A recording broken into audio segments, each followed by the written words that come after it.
हमारे YouTube channel Hindu तीर्थ स्थल में आपका स्वागत है। आदरणीय भक्तों, मैं आलोक तिवारी आपका अपने चैनल पर स्वागत करता हूं और इस समय हमारे चैनल पर माता दुर्गा की 51 शक्ति पीठों के बारे में विशेष श्रृंखला प्रस्तुत की जा रही है, जिसमें सभी 51 शक्ति पीठों की जानकारी आपके सामने प्रस्तुत की जा रही है। लेकिन इस वीडियो में आगे बढ़ने से पहले आपको एक बात बता देना चाहते हैं कि हमारा दूसरा चैनल भी है, जिसका नाम है आलोक तिवारी एस्ट्रोलॉजर। उस चैनल का लिंक इस वीडियो के डिस्क्रिप्शन बॉक्स पर उपलब्ध है। आप उस चैनल पर जाकर के ज्योतिष एवं अध्यात्म की संपूर्ण जानकारी प्राप्त कर सकते हैं। आइए अब इस वीडियो को प्रारंभ करते हैं। कालिका शक्तिपीठ। आदरणीय दर्शकों, आज की इस वीडियो के माध्यम से हम आपके सामने 51वें शक्तिपीठ अर्थात अंतिम शक्तिपीठ अर्थात कालिका शक्तिपीठ के बारे में संपूर्ण जानकारी लेकर के प्रस्तुत हुए हैं। आदरणीय दर्शकों, 51 शक्तिपीठों में से कालिका शक्तिपीठ 51वां एवं अंतिम शक्तिपीठ है। शक्तिपीठों की श्रृंखला में आगे बढ़ते बढ़ते आज हम अंतिम शक्तिपीठ तक पहुंच चुके हैं।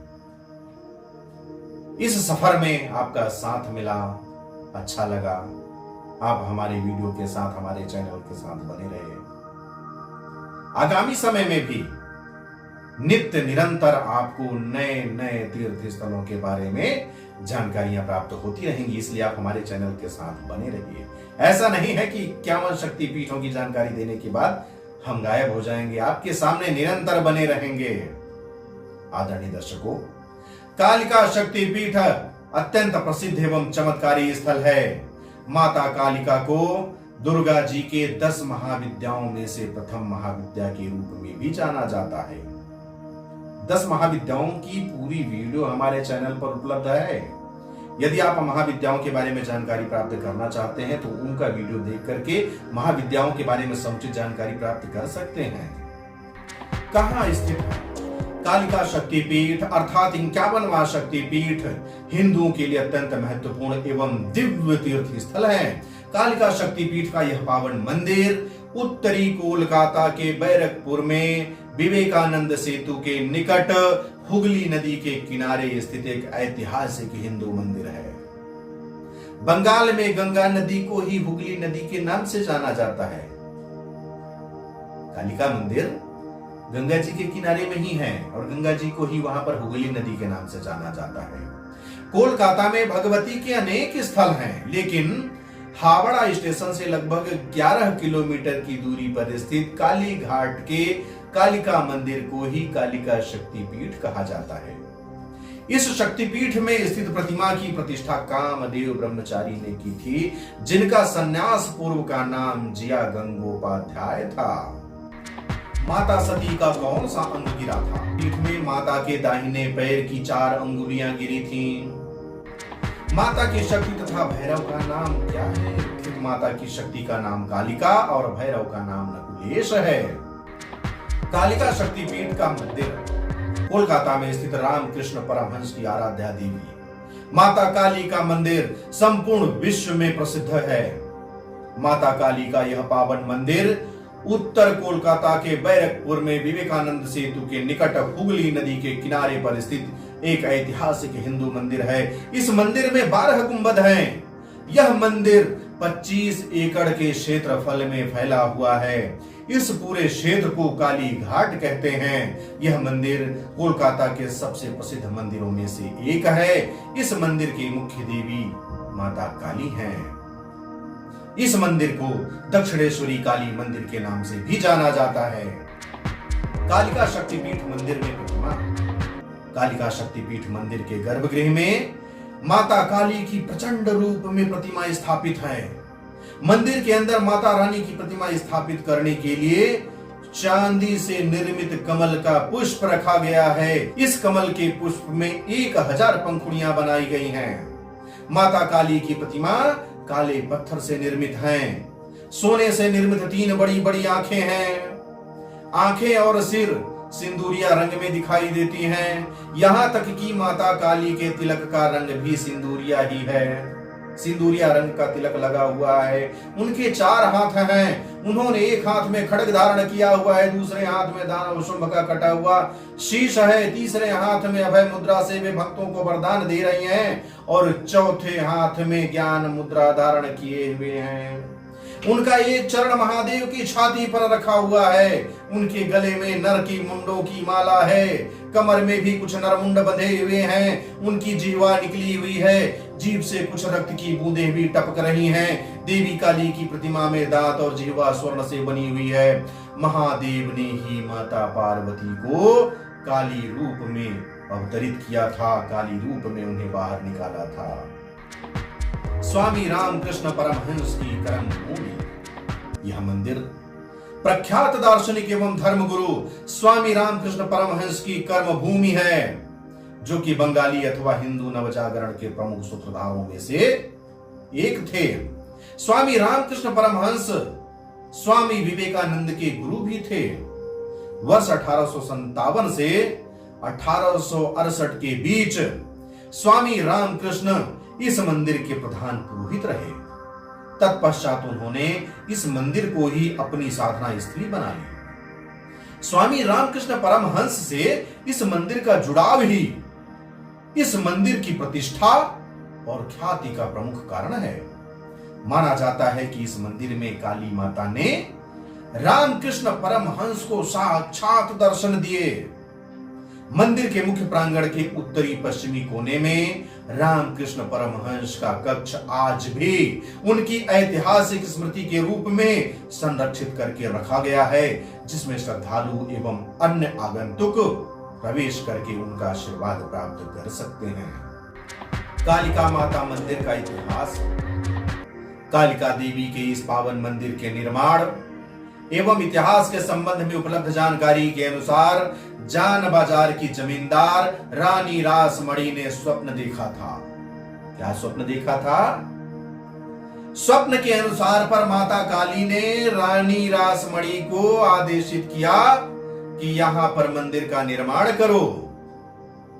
तब यह मंदिर निर्माण कराया गया।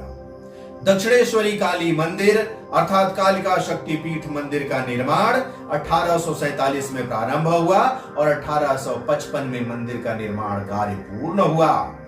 इस भव्य मंदिर में श्रद्धा पूर्वक माता काली की प्रतिमा स्थापित की गई। मंदिर निर्माण की कथा उस समय की है जब भारतवर्ष में अंग्रेजों का राज्य था।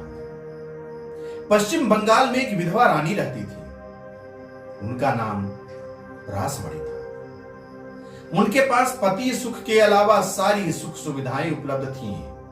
पति सुख इसलिए नहीं था क्योंकि वे विधवा हो चुकी थी। रानी रासमणी अत्यंत आध्यात्मिक थी। उम्र बढ़ने के साथ रानी रासमणी को तीर्थ यात्रा पर जाने की इच्छा हुई। वे माता काली के ऊपर अत्यंत श्रद्धा रखती थी। रानी ने अपनी यात्रा की शुरुआत वाराणसी से करने का मन बना लिया। रानी रासमणी ने सोचा कि वह वाराणसी में थोड़े समय तक रहकर माता का ध्यान करेंगी। उस समय रेलवे लाइन की कोई विशेष सुविधा नहीं थी, इसलिए लोग कोलकाता से वाराणसी तक नाव के द्वारा जाते थे और यह नाव गंगा के रास्ते कोलकाता से वाराणसी तक पहुंचती थी। रानी रासमणी ने भी इसी मार्ग से जाने का अपना काफिला तैयार किया, परंतु जाने से एक रात पहले ही रानी रासमती को स्वप्न आया। उनके स्वप्न में माता काली प्रकट हुई और उन्होंने रानी से कहा कि वाराणसी जाने की कोई आवश्यकता नहीं है, तुम यहीं गंगा नदी के तट पर ही मंदिर का निर्माण कराओ और उस मंदिर में मेरी प्रतिमा स्थापित करो। मैं इस मंदिर में आने वाले समस्त भक्तों की प्रार्थना स्वीकार करूंगी। सुबह निद्रा से जागने के पश्चात रानी ने रात्रि के स्वप्न को याद करते हुए वाराणसी जाने का कार्यक्रम स्थगित कर दिया। फिर रानी ने गंगा के किनारे मंदिर बनाने हेतु उचित स्थान खोजना प्रारंभ किया। उचित स्थान मिल जाने पर 1847 ईस्वी में मंदिर का निर्माण कार्य प्रारंभ कर दिया गया। 7 वर्षों के कठिन परिश्रम के बाद 1855 में मंदिर का निर्माण कार्य संपन्न हुआ और माता रानी की भव्य स्थापना की गई। इस मंदिर की ऊंचाई 100 फुट और चौड़ाई 40 फुट है। माता काली का यह मंदिर 3 मंजिलों में बनाया गया है। भूमि में अर्थात ग्राउंड फ्लोर में माता काली की भव्य दिव्य अलौकिक प्रतिमाएं स्थापित हैं और ऊपर के 2 मंजिलों में सुंदर आकृतियां बनाई गई हैं। महाकुंभ, ऐसी मान्यता है कि कालिका देवी का यह पावन शक्तिपीठ सुख और समृद्धि प्रदान करने वाला दिव्य धाम है। इस पावन शक्तिपीठ को पवित्र और प्रचंड स्थान माना गया है। जो भी भक्त पूरी श्रद्धा एवं भक्ति के साथ माता के सामने आकर के शीश झुकाते हैं, माता उनकी समस्त मनोकामनाएं शीघ्र अतिशीघ्र पूर्ण करती हैं। दक्षिणेश्वरी काली मंदिर अर्थात कालिका शक्तिपीठ तांत्रिकों के लिए एक महत्वपूर्ण तीर्थ स्थल है। मंदिर को ऊर्जा से भरा स्थान माना गया है। भक्तों का मानना है यहां ध्यान और पूजा करने से शांति और सकारात्मकता का अनुभव होता है।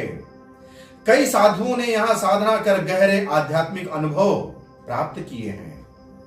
भक्त मानते हैं कि यहां की गई प्रार्थना माता जरूर सुनती हैं और उनकी प्रार्थना उनकी विनती भी अवश्य पूर्ण करती हैं।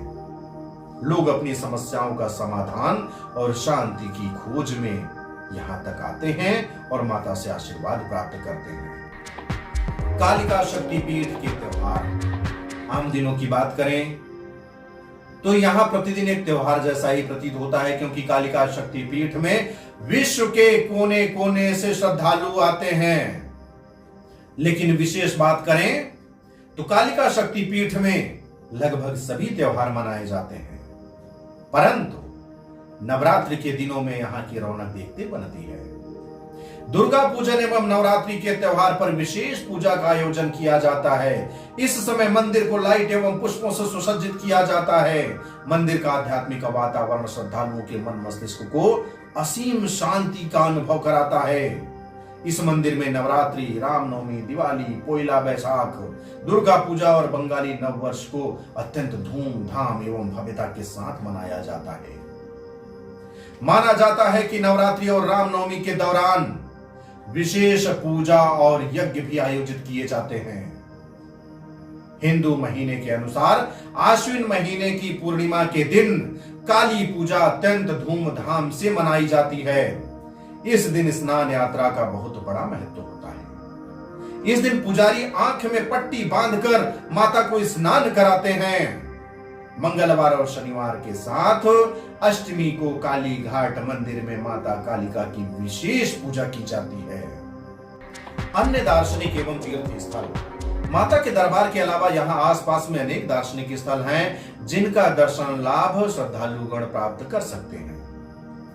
कुछ दार्शनिक स्थल तो मंदिर प्रांगण में ही स्थित हैं, जैसे नट मंदिर, जोर बांग्ला, सोस्तिताला, हरकटताला, किंडुपुकुर, नकुलेश्वर महादेव मंदिर, राधा कृष्ण मंदिर, ये सभी आगंतुकों को अपनी ओर आकर्षित करते हैं। इसके अलावा घूमने के लिए अनेक स्थल हैं, जैसे कि विक्टोरिया मेमोरियल, भारतीय संग्रहालय, Saint Paul Cathedral, Science City, Howrah Bridge, Belur Math, Kolkata चिड़ियाघर, परेशनाथ जैन मंदिर, बिड़ला मंदिर, बिड़ला तारा मंडल, इस्कान श्री राधा गोविंदा मंदिर, बिड़ला औद्योगिक एवं प्रौद्योगिक संग्रहालय, eco tourism park, Park Street, Mother House, Jorasanko Thakur बाड़ी, मार्बल पैलेस, शोभा बाजार राजबाड़ी, सवर्णा संग्रहालय, रविंद्र सरोवर झील, बोटेनिकल गार्डन, प्रिंसेस घाट, दीघा बीच, हुगली नदी एवं विष्णुपुर विशेष आकर्षण का केंद्र है। दर्शन एवं पूजन का समय, यदि आप कालिका शक्तिपीठ तक आकर के माता काली का दर्शन लाभ प्राप्त करना चाहते हैं तो वर्ष में कभी भी आ सकते हैं, क्योंकि यह मंदिर पूरे 365 दिन खुला रहता है। लेकिन समय सारणी थोड़ी थोड़ी परिवर्तित होती रहती है। अक्टूबर से लेकर के मार्च तक यह मंदिर प्रातः 6 बजे से लेकर के दोपहर के 12:30 बजे तक तथा दोपहर के बाद 3 बजे से लेकर के रात्रि 9 बजे तक खुला रहता है। दोपहर में 12:30 बजे से लेकर के 3 बजे तक यह मंदिर बंद रहता है, अर्थात मंदिर का पट बंद रहता है। अप्रैल से लेकर सितंबर तक यह मंदिर प्रातः 6 बजे से लेकर के दोपहर के 12:30 बजे तक तथा दोपहर के बाद 3:30 बजे से लेकर के रात्रि के 9:30 बजे तक खुला रहता है। दोपहर में 12:30 बजे से लेकर के 3:30 बजे तक मंदिर का पट बंद रहता है। इस मंदिर में जाने के लिए कोई प्रवेश शुल्क नहीं लगता है। आप निःशुल्क माता के मंदिर में प्रवेश करते हुए माता का आशीर्वाद प्राप्त कर सकते हैं। आवागमन के साधन, यदि आप कालिका शक्तिपीठ तक दर्शन हेतु आना चाहते हैं तो विभिन्न साधनों के माध्यम से यहां तक बहुत ही आसानी से पहुंच सकते हैं। यदि निकटवर्ती रेलवे स्टेशन की बात करें तो हावड़ा जंक्शन रेलवे स्टेशन जो कि कालिका शक्तिपीठ से 11 किलोमीटर की दूरी पर स्थित है। सियालदह रेलवे स्टेशन जो कि कालिका शक्तिपीठ से 12 किलोमीटर की दूरी पर स्थित है। कोलकाता रेलवे स्टेशन जो कि कालिका शक्तिपीठ से 18 किलोमीटर की दूरी पर स्थित है। सतरागाछी रेलवे स्टेशन जो कि कालिका शक्तिपीठ से 12 किलोमीटर की दूरी पर स्थित है। निकटवर्ती हवाई अड्डे की बात करें तो नेताजी सुभाष चंद्र बोस अंतरराष्ट्रीय हवाई अड्डा कोलकाता जो कि कालिका शक्तिपीठ मंदिर से मात्र 9 किलोमीटर की दूरी पर स्थित है। दिल्ली, मुंबई, बेंगलोर, चेन्नई, हैदराबाद जैसे अन्य मेट्रो शहरों से नियमित उड़ानें कलकत्ता के लिए आती रहती हैं। मंदिर तक पहुंचने के लिए रेलवे स्टेशन एवं हवाई अड्डे से टैक्सी एवं सार्वजनिक परिवहन की सुविधाएं नियमित रूप से प्राप्त होती हैं। आप इन परिवहनों का उपयोग करते हुए मंदिर तक बहुत ही आसानी से पहुंच सकते हैं। स्थानीय साधन के रूप में कोलकाता में मीटर से टैक्सी चलती है। सार्वजनिक बस, metro rail, cab, cycle rickshaw तथा ऑटो रिक्शा भी चलते हैं। सड़क मार्ग की बात करें तो बैरकपुर कोलकाता में स्थित कालिका शक्तिपीठ भारतवर्ष के सभी प्रमुख महानगरों से, छोटे नगरों से, गांव से सड़क मार्ग के माध्यम से बहुत अच्छी तरह से जुड़ा हुआ है। आप सड़क मार्ग का उपयोग करते हुए बस से, टैक्सी से, निजी वाहन का उपयोग करते हुए यहां तक पहुंच सकते हैं और माता का आशीर्वाद प्राप्त करते हुए अपने आप को कृतार्थ कर सकते हैं। इस तरह से इस वीडियो के माध्यम से आपके सामने 51 शक्तिपीठों की श्रृंखला पूर्ण होती है। आज यह अंतिम शक्तिपीठ की जानकारी आपके सामने प्रस्तुत की गई। आपको यह विशेष श्रृंखला कैसी लगी मुझे कमेंट बॉक्स में लिख करके अवश्य बताइएगा, क्योंकि आपका कमेंट हमारे लिए प्रोत्साहन उत्पन्न करता है। अब मुझे आज्ञा दीजिए, मिलते हैं किसी नवीन तीर्थ स्थल के साथ। तब तक के लिए जय हिंद, जय भारत, बम बम भोलेनाथ की जय। जय गुरुदेव, जय माता रानी की।